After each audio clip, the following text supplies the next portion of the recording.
how are you? I know it's been a long time since I've posted on YouTube. I am so sorry for the absence. I think my last video was Halloween, which is really crazy.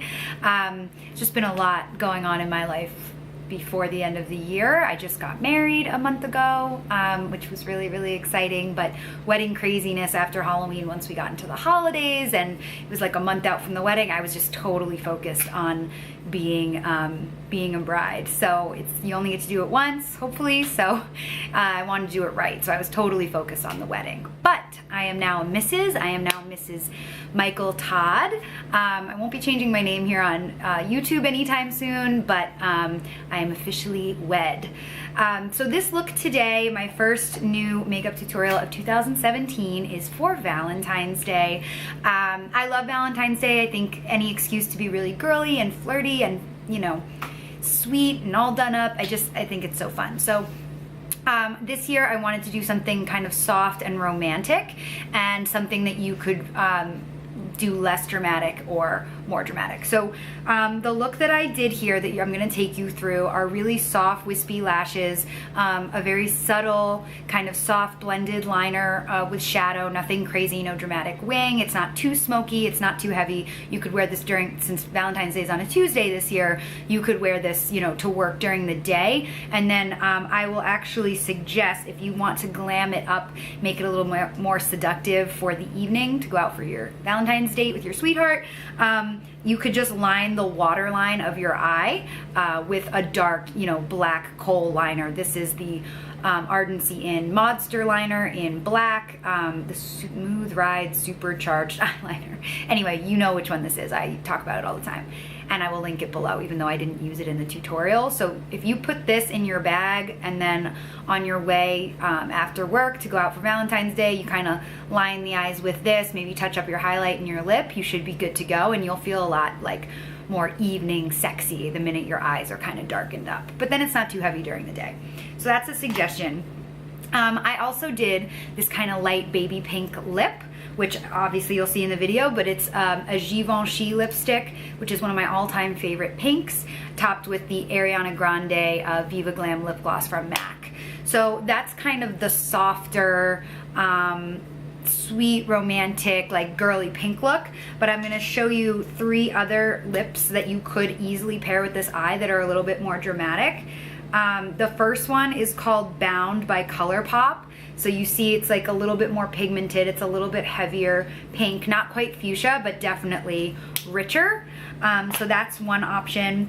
I would definitely pair a nude with this lip, so if pink isn't your thing, you like the eye look, but the baby pink's just not you, you could pair it with a beautiful nude. I'm in love with this color Honey from Beauty Bakery. This is a very, very long wearing liquid lipstick. Like, you put this on, you're gonna need some like acetone to scrub it off your lips at the end of the night. So this is also great if you plan on kissing and making out a lot, because this is not gonna kiss off on your guy. And then the last one, which is probably the more dramatic of the 3, is this is a buxom lipstick. It's matte, it's called Evocative Petal. I really like this color too. Definitely a different way. It's almost like between a pink and a red. It looks a little bit more red on camera, I can see already, but it's definitely, and it's like a gel formula. So even though it's matte, it's really smooth on the lips, which is nice, because if you're eating, it's not gonna like get all flaky. So Bound by ColourPop would be a more rich pink. Honey by Beauty Bakery, this is a liquid lip that dries matte. This would be a great nude. And then Evocative Petal from Buxom would be a great kind of more statement bold lip.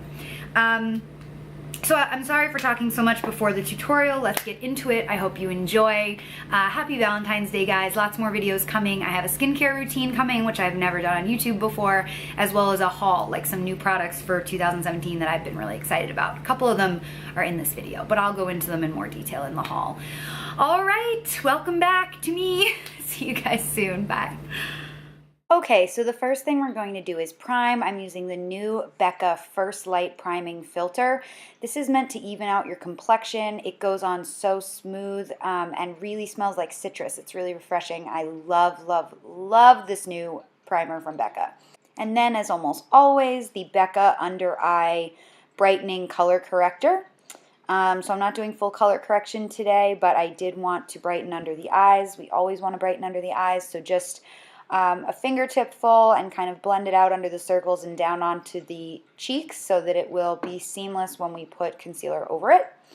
And then for foundation, I'm going to use the Laura Mercier Candle Glow Soft Luminous Foundation, and I'm going to mix in some of the Becca liquid highlighter into it. So I'm going to do 3 pumps of foundation and 1 pump of that liquid highlighter, blend it together on the back of my hand, and then use my IT Cosmetics little black foundation brush, I think it's called. I always link my brushes down below, guys. So if you ever want to know exactly which brush I'm using, it'll be linked to exactly where you can buy it in the description bar below. So the reason I mixed in the highlighter with the foundation, even though this is a luminous foundation, I really wanted to look like we were glowing. Romantic, Valentine's Day, kind of candlelight mood, out with your sweetheart. You really want to look glowing and just irresistible. So mixing that in will just give the whole face this radiant touch. I love mixing this product in with anything but a stick foundation, obviously, but any liquid foundation, mix in a liquid highlighter. This one from Becca was the Opal shade. If you're more fair, you may want to use Moonstone or Champagne Pop by Jaclyn Hill. But all these shades are beautiful and they're so blendable. They don't look like glitter. They just make you look like you're glowing from within. Don't forget to drag your foundation down onto your neck so you don't have a line across your jaw. And once you're well blended, we can move on to concealer. So I'm going to be using the Naked by Urban Decay. This is in the shade Light Neutral, I believe. Sometimes I use Light Warm, sometimes Light Neutral. This one's Light Neutral. And under the eye, down the side of the nose, and then blend it in a triangular shape onto the cheeks. And then with a Morphe flat, this is technically a foundation brush, but I like the pointed, dense bristle, so I've been using this for blending out my concealer instead of a damp beauty blender. And then instead of applying concealer directly to the lid, I've just been taking the excess product that I know is on the brush from under the eye area and bringing it up onto the lid from the inner corner all the way up to the brow and then out towards the temples. So just with little strokes, very soft motions, blending this out into your foundation so you have a nice seamless transition and that under eye area is bright and lifted. You can see there how well just using that excess product works to conceal the actual lid. And you don't want the concealer to be too heavy in that area anyway. We're going to set it with a little bit of powder, but obviously the real star on the eyes is shadow. So this is just evening out the complexion, covering up any redness or little veins or lines on the lid. So that excess product does the job. And then once we're finished under the eyes, I'm going to apply the same concealer to the center of the forehead, a very, very thin strip down the center of the nose. Remember, the thinner the line, the narrower your nose will look when we contour. Cupid's bow and the center of the chin. Try to keep that center of the chin as in the center as possible. We're going to do a pouty lip, so we're going to do a slight contour underneath the lower lip and on the bottom of the chin, obviously, as we always do. So keeping that highlight really in the center of the face and not letting it spread too far, because wherever it spreads to, that area is going to be more prominent and come forward. So just keep that in mind whenever you're blending out your highlight. And now to set, we're going to use the new Becca Soft Blurring Setting Powder. I love, love, love this product. The packaging is gorgeous. And then with a fluffy, kind of angled powder brush, I'm just going to blend this under the eye, back and forth, back and forth, back and forth, to avoid any creasing, any fine lines, having too much of the concealer settle there. Same thing with the lid, back and forth, and the sides of the nose. You guys know I normally use my Marc Jacobs Light Filtering palette, and that setting powder is much more yellow tinted. This powder from Becca, as beautiful as it is, I will say is more pink toned. So it changes your color correction a little bit, that it's more pink as opposed to yellow. But because this is a pink toned look overall and very soft and glowy, I thought this powder worked really, really well. So then to bronze, we're not going to do a full contour, we're just going to bronze here with the Tarte Amazonian Clay Bronzer in Matte and a big fluffy natural goat hair brush from Morphe. And even though we're staying in that same area where you would contour, you can be a little bit messier with it and let the brush naturally move across the sides of the face. So concentrating it under your cheekbones in the hollows of your face, but then it can drift around a little bit and just warm up your whole complexion. Blending it in seamlessly with the edges of where we highlighted.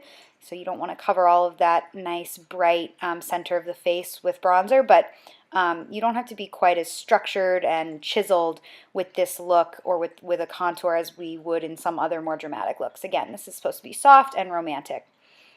And then with my favorite Morphe brush for nose contouring, we're going to use that same Tarte bronzer, a little bit of powder on either side of the flat sides of the brush, and bring them up the nose in a straight line. I like to connect towards the brow, so you really have that kind of dramatic arch that draws the lines of the face upward. And then keeping the highlight strip on the center of the nose as narrow as possible, and bringing it down to the ball of the nose also if that's a prominent area that you want to minimize, which it is for me. I have a little ball nose. And then with the powder brush from the Becca powder, with just the excess powder, I'm blending it out. Okay, Makeup Geek shadows for the eye today, and I'm going to start with Peach Smoothie, which is just a great transition shade, and a long bristled, very fluffy shadow brush from Morphe. So you're going to see as I'm doing this, it's almost invisible. It's almost my skin color. But this is a great transition shade and gives you a nice foundation on which we're going to blend out the other shadows after this. So you can really bring this from the inner corner all the way to the outer corner, almost all the way up to the brow. And then we're going to go in with Cupcake, which is this dusty pink, and I'm going to use a fluffy MAC 217 blending brush. This is another natural hair, I believe goat hair brush. So I'm concentrating it mostly in the outer corner and really bringing it up toward the brow bone in that outer corner, almost to where the end of my brow will land when I fill it in. You can bring it to the inner corner, but you really want to concentrate the color outward because this is a really open, romantic, soft eye. The more color you put on the inner part of the eye, the more dramatic it's going to feel. So it's okay if it comes down a little bit on the lid. We're going to use a glitter pigment that's going to cover it up, but you really want to focus on the crease, the upper crease, and then the outer corner. And then with a different MAC 217, this is just a more worn out brush. You can see it has fewer bristles because I've just been beating the hell out of this brush for a while. We're going to use the color Vintage from the same Makeup Geeks collection. And this is like a dusty, deep, almost purple.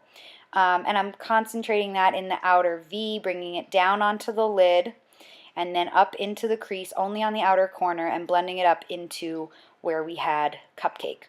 Kind of faking a little bit of a winged edge with the shadow. We're not going to do a winged liner, but using this more pointed, worn out little 217 brush, we can kind of wing some of the shadow out from the outer corner of the eye, and it's going to give a winged effect, but with a much softer final appearance.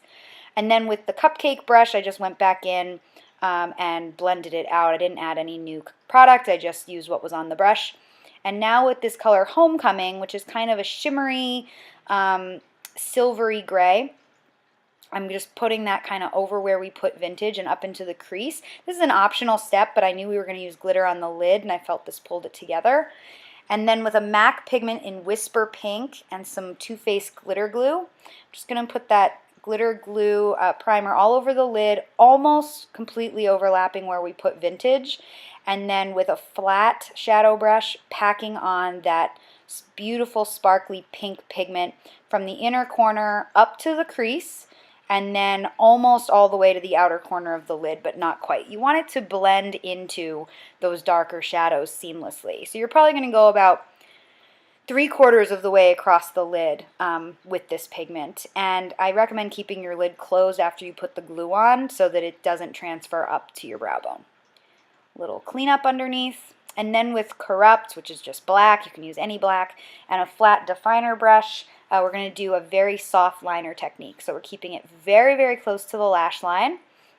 And it can be a little bit wider on the outer corner, but you want it to be a very, very thin, touch as you go all the way to the inner corner. This is going to give the eye definition without feeling harsh or too dramatic. And I'm winging it out on the edge just the tiniest bit after I get the line all the way across, just to bridge in with the shadow and so it doesn't feel like an abrupt end to the liner. But again, it can be very soft. This is a really nice romantic technique without feeling over the top. And then with a little pencil brush, doesn't matter which one it is, we're taking some of the Vintage, which is that purple shade, and dusting this back and forth on the lower lash line, concentrating on the outer corner, and then just blending it in ever so slightly toward the center of the eye. And you can blend this in with that little bit of winged liner that we did as well. You want this all to look seamless and well transitioned. And then I went back in with a little bit of black just on the outer corner of the lower lash line. Just the slightest little touch to give that lower lash line some definition. This is, again, optional. It's your preference. It's how your eyes are shaped and how you like to wear your lower lash line shadows, etc. So now for mascara, I'm going to use the Tarte Tartiste Lash Paint. I can't say enough good things about this mascara. You don't even really need falsies. If you wanted to wear this look without wearing false lashes, maybe you don't like them, maybe you're not into them yet, maybe you just didn't feel like putting them on, you could totally do 2 coats of this Tarte mascara and be good to go. Like, look at how different one eye is from the other just from 1 coat of this mascara. I didn't even do my bottom lashes yet, and it still makes that much of a difference. It's amazing. But I'm going to do lashes, and I'm going to use House of Lashes Siren, which are these beautiful, wispy, really easy to wear lashes. They're totally daytime appropriate, and they're longer in the middle, so there's no cat eye or like flare on the outer corner. This is a really, really beautiful, simple lash. And with House of Lashes, they're clear adhesive. I'm not using the black glue today. I attach the center of the band, and then I go in with tweezers and do the outer corner of the band, and then as I'm opening my eye, I have to pinch in the inner corner part of the band, And then using the tweezers, I just pinch the band. Once I know it's pretty well attached to my lid, I pinch the band to my lashes to make it nice and tight, no gaps. A little mascara on the lower lash line, because I never, ever, ever, ever do a look without doing my lower lashes. This is personal preference. I know some folks who don't like their lower lashes defined, but it's my thing. It's always going to get done. And then just popping lashes on the other eye. The closer you get to your natural lashes, the more natural fake lashes are going to look. Especially without a thick liner, you really need to get these as tight as possible so you can't see a gap between the lash band and your natural lashes. And then finishing off with mascara. Done, done, done. Gorge, soft, romantic, easy. And now I'm going to do brows. Hourglass, angled brow arch definer, whatever they call this pencil these days. And I've been really struggling with my right brow recently. I don't know if it's just the way the hairs are growing in lately or if it's some sort of like twinge in the way my brow muscle has been pulling lately, but I've been getting a very dramatic dip in the front, like curve in the front of my brow. So I've struggled a little bit to get this one quite the shape that I want, so you'll probably see a little bit more in this tutorial of how I fill in my brows than normal, because this sucker has been proving difficult. To clean up the brow, I've been using Cover FX Perfect Pencil. This is in the shade Medium Neutral. These are great pencils. It's my favorite way to clean up my brows now because you don't have to use a liquid concealer. And then Anastasia Beverly Hills Clear Brow Gel because it's like glue. And I get those suckers in place and we're all set. So now let's get the other one done. Okay, good to go. Blush. We're going to use the shade Cherry from the Urban Decay Gwen Stefani palette. It's this really bright iridescent baby pink, and an angled blush brush, and just bring that from the apples of the cheeks all the way up toward the temples. You see how like light and flirty and feminine that blush is. It's not too warm or bronzy or peachy. It's just the perfect pink. And then for highlight, we're going to use Artist Couture Diamond Glow Powder in Illuminati with a fan brush. So this is not a highlighter for the faint of heart. It's very, very glittery. It's very intense. But because we're going for the glow with this look, I wanted it to look like just candlelight on your face all day. So up the cheekbones, the nose, the Cupid's bow, a little on the forehead, a little on the chin, just little touches of light. And then with a pencil brush, we're going to also put the same highlighter on our brow bone and the inner corner of the eye to pull the whole look together and make sure everything looks light and lifted and just glowing from within. Okay, so then for our, oh, forgot. I always take a Q-tip and clean up any mascara that hit my skin around my eyes. All good now. And then with the Smashbox contour stick from the contour trio, I put a little bit under my lower lip and then blended it out with my nose contour brush. This just makes the bottom lip look a little more pouty. And for lipstick, this is the Givenchy lipstick. I will link below which color this one is, but it's just the perfect sheer baby pink. It has a little bit of cool tones to it, but it's my favorite baby pink. I just think it's so feminine and beautiful, and it really works well with my skin. I can't promise it will be everyone's favorite, but this one is mine. And then topped it off with the Ariana Grande Viva Glam lip gloss from MAC. This is almost gone. I think they're finishing this collection, so if you want this sparkly light pink gloss, grab it now. And then we are all set. I'm going to set it with the Cover FX Illuminating Setting Spray. This is a brand new product. I'm going to talk about it more in my upcoming haul video, but it will definitely give you that lasting glow. We are all set. Happy Valentine's Day, loves. I hope you enjoyed, and more videos coming soon, so don't forget to subscribe. Talk to you soon. Bye.